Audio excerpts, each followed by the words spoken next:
Bonjour mes chers élèves, ça va, j'espère que vous allez bien. Vous m'avez tous manqué. J'aurais aimé communiquer avec vous dans des circonstances meilleures, mais bon, c'est pas grave, on va y arriver, Inch'Allah. On va dépasser cette épreuve un peu difficile. Main dans la main, on va y arriver. Que le bon Dieu, Inch'Allah, nous aide, nous préserve et nous aide à dépasser cette période difficile. Alors les enfants, comme vous savez, notre établissement ne s'arrête de mesurer et de perfectionner ses services. C'est pour ce fait qu'il a créé une plateforme rien que pour vous rapprocher un petit peu de vos professeurs de toutes les matières. Aussi, on va organiser des séances vidéo, audio et des activités en PDF pour pouvoir détecter un petit peu vos lacunes, pour pouvoir vous mettre à jour selon votre programme et pour ne pas perdre bien sûr assez de temps. Alors, avant de commencer, je vais vous donner une idée sur le programme avec lequel on va travailler, c'est-à-dire avec moi pour votre soutien scolaire. On aura 2 séances par semaine, une séance pour pouvoir être à jour bien sûr, une séance pour la langue, c'est-à-dire on va de temps en temps on va faire une leçon qui a un peu plus d'importance cette année et la plupart du temps on va faire un examen normalisé des années passées. Et en corrigeant l'examen, on va détecter les lacunes. À chaque fois, on arrive à une chose qu'on n'a pas encore faite, que vous n'avez pas encore faite ni avec moi ni avec votre professeur. On va l'expliquer et après, on va terminer la correction. Et la deuxième séance, normalement, ça sera juste pour votre pour votre genre littéraire programmé cette année, qui est la nouvelle. On va travailler la nouvelle. On va commencer bien sûr par le commencement. C'est quoi une nouvelle? Les caractéristiques de la nouvelle. Bien sûr, nous aurons un objectif vers la fin, c'est-à-dire être capable de produire sa nouvelle. Mais avant, on va bien comprendre, on va faire aussi un petit rappel sur le schéma narratif. On va faire des exercices, on va bien s'exercer en jouant avec les étapes d'un schéma narratif. C'est-à-dire, quelquefois, on va vous donner la situation initiale et on vous demande de créer, d'inventer la suite ou bien la situation finale. Et quelquefois, le contraire, on vous donne la situation finale et on vous demande d'inventer et de créer la situation initiale. Quelquefois, on va vous donner toutes les étapes en désordre. On vous demande de les mettre en ordre, c'est-à-dire il vaut mieux bien maîtriser les étapes du schéma narratif. Bien sûr, on va comprendre ce que ça veut dire une nouvelle. Et vers la fin, on va pouvoir produire notre nouvelle. Mais avant de commencer, les enfants, j'ai quelque chose à vous demander. S'il vous plaît, les enfants, restez chez vous. On va travailler avec vous à distance, mais dans votre intérêt et comme dans le nôtre, restez chez vous. Avec moi, on va travailler sous le slogan « Mon nid est chez vous, restez-y ». Alors, s'il vous plaît, les enfants, soyons conscients, prenez les choses au sérieux parce que les choses sont sérieuses. Comme vous savez, selon le dernier bilan révélé par le ministère de la Santé, le nombre de cas de coronavirus au Maroc s'élève de plus en plus. Et surtout, la région Casablanca-Stade est toujours en tête des régions les plus touchées. Alors, s'il vous plaît, les enfants, soyons conscients, restez chez vous pour qu'on puisse se voir après, se rencontrer et mener une vie normale. Alors, on passe à notre leçon. Normalement, votre leçon qui est programmée pendant cette séquence, c'est la cause, la proposition de cause. Et comme vous savez, moi, pour l'explication d'une leçon, je ne pars pas directement au but. Je prends en considération les enfants qui sont en difficulté. Alors, on va faire un petit rappel avant de parler de la cause, de la proposition causale. On va faire un petit rappel. Comme ça pour les enfants qui ont des difficultés, sinon pour les enfants qui ont oublié, ou ça va faire du mal à personne si on fait une petite révision. Alors avant de vous parler de la phrase simple ou bien la phrase complexe ou bien la proposition, on va faire un petit rappel sur la phrase nominale. La phrase nominale, c'est la phrase qui ne contient aucun verbe et la phrase qui contient un verbe, c'est une phrase verbale. Et la phrase verbale qui contient un seul verbe, c'est une phrase simple, et la phrase qui contient 2 verbes ou plus, c'est une phrase complexe. Alors, pour la phrase simple, on va prendre l'exemple que nous avons. Kofid Covid-19 est un virus très dangereux.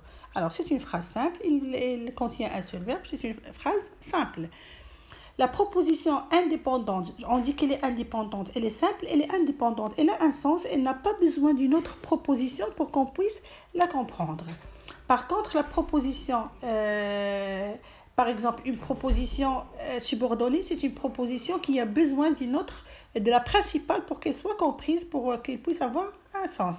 Alors, la phrase complexe contient au moins deux verbes, c'est-à-dire deux ou plus. On va voir l'exemple que nous avons. Il va à la banque.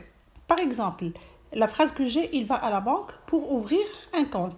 Mais si j'ai envie, par exemple, de mettre un point ici, après la banque, ça aura un sens ou pas? Bien sûr, il va avoir un sens. Il va à la banque, c'est une phrase qui a un sens, elle est complète, elle dépend d'aucune proposition.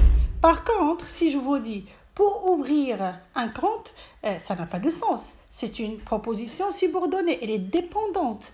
Pour qu'elle soit comprise, elle dépend de la principale, c'est-à-dire on doit dire il va à la banque pour ouvrir un compte. Alors, la proposition principale commande une proposition subordonnée qui complète le sens de cette principale. Par contre, la proposition subordonnée ne peut pas fonctionner toute seule. Elle dépend toujours d'une autre proposition. Alors, cette proposition subordonnée, elle peut exprimer plusieurs choses. Quelquefois, elle exprime le but, la cause, les conditions, la conséquence, beaucoup de choses. Mais on va les voir petit à petit. Notre leçon aujourd'hui, c'est la proposition subordonnée causale qui exprime la cause. Alors, la proposition subordonnée de cause, on peut aussi dire causale, on peut l'appeler causale, est une proposition qui assume la fonction de complément circonstanciel de cause. Quelle cause? Du verbe principal dont elle dépend, avec lequel elle établit un rapport logique. Alors, on va prendre l'exemple. L'élève a réussi l'examen. Jusqu'ici, c'est une phrase complète. Il a un sens, elle a un sens, elle n'a besoin d'aucune proposition. Par contre, parce qu'il a bien travaillé, c'est une proposition dépendante. On ne peut pas dire parce qu'il a bien travaillé. Pour que je puisse dire ça, je vais dire l'élève a réussi à l'examen parce qu'il a bien travaillé. Alors, parce qu'il a bien travaillé, c'est une proposition subordonnée de cause. La proposition subordonnée de cause, parce qu'il a bien travaillé, exprime quoi? Exprime la raison pour laquelle s'accomplit le fait énoncé dans la subordonnée principale. D'accord? Alors, maintenant, on va voir les outils avec lesquels on va exprimer la cause. Voilà. Alors, dans ce tableau, c'est un tableau récapitulatif. On va voir les moyens, aussi les modes, pour pouvoir exprimer la cause dans une subordonnée causale. Aussi, on va voir les modes. Alors, les conjonctions de subordination et de coordination, par exemple, comme, puisque, parce que, du moment que, vu que, étant donné que, attendu que, c'est parce que, et etc. Dans ce cas, je peux utiliser comme mode ou bien l'indicatif ou bien le conditionnel. Je vais vous dire pourquoi. Alors là, je vais utiliser l'indicatif. Par exemple, comme il a bien travaillé, il a réussi l'examen. Alors ici, on sait qu'il a réussi l'examen. Pourquoi? Parce qu'il a bien travaillé. Mais ici, la cause est exprimée par quel moyen? Par comme. Et vous savez très bien que comme se met au début de la phrase. Normalement, la proposition causale vient après la principale, mais quand la cause est utilisée par le moyen comme, elle vient avant la principale. N'oubliez pas ça, les enfants, parce que vous allez voir tout à l'heure en exercice. Par contre, le conditionnel, j'utilise le conditionnel pour une cause qui est présentée comme incertaine. On n'est pas sûr, c'est-à-dire on n'est pas sûr de cette cause. Ou bien, par exemple, ne t'en va pas parce que tu le regretterais. C'est-à-dire qu'on n'est pas sûr qu'on va le regretter. C'est une cause incertaine. D'accord? Pour vous exprimer que je parle d'une cause incertaine, j'utilise le le conditionnel. Alors, en utilisant les moyens non que, non pas que, ce n'est pas que, j'utilise le subjonctif. Alors, il a eu un accident. Non qu'il soit imprudent, mais il a perdu le contrôle de son véhicule. On sait qu'il a eu un accident, mais on ne sait pas. Est-ce que parce qu'il est, lui, il est imprudent, ou bien parce qu'il a perdu contrôle de son véhicule. Alors, non qu'il soit imprudent, mais il a perdu le contrôle de son véhicule. Alors, on va voir maintenant quand on exprime la cause par le moyen euh, euh, subordonnant, car, conjonction de subordination, on utilise l'indicatif je fais du sport car je veux maigrir. Voilà, mes chers élèves, on va passer maintenant à l'exercice et je vais vous quitter, vous laisser faire votre exercice à la maison.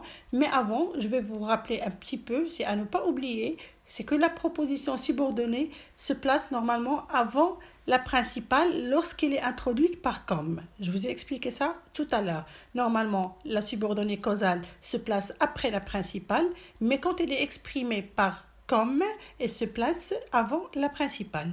Et les subordonnées causales sont souvent utilisées dans les discours explicatifs et argumentatifs, car elles servent à expliquer des faits, à justifier des prises de position.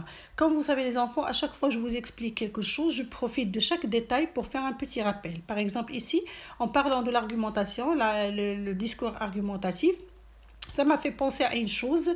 J'ai remarqué qu'il y a des élèves qui font ils ont un problème de confusion entre persuader et convaincre, alors que vous devez faire la différence entre convaincre et persuader. Je ne vais pas vous compliquer la vie, je vais vous faciliter un petit peu, je vais vous donner l'astuce. Alors, pour convaincre, l'auteur peut bien convaincre sans persuader. Il peut aussi persuader sans convaincre. Alors, la différence, convaincre, c'est quand il va se baser sur la raison pour vous convaincre. Et persuader, il va se baser sur vos sentiments. Alors, la différence entre les deux, c'est convaincre par la raison, et persuader, c'est convaincre par les sentiments. Alors, voici votre exercice. Vous avez 10 phrases.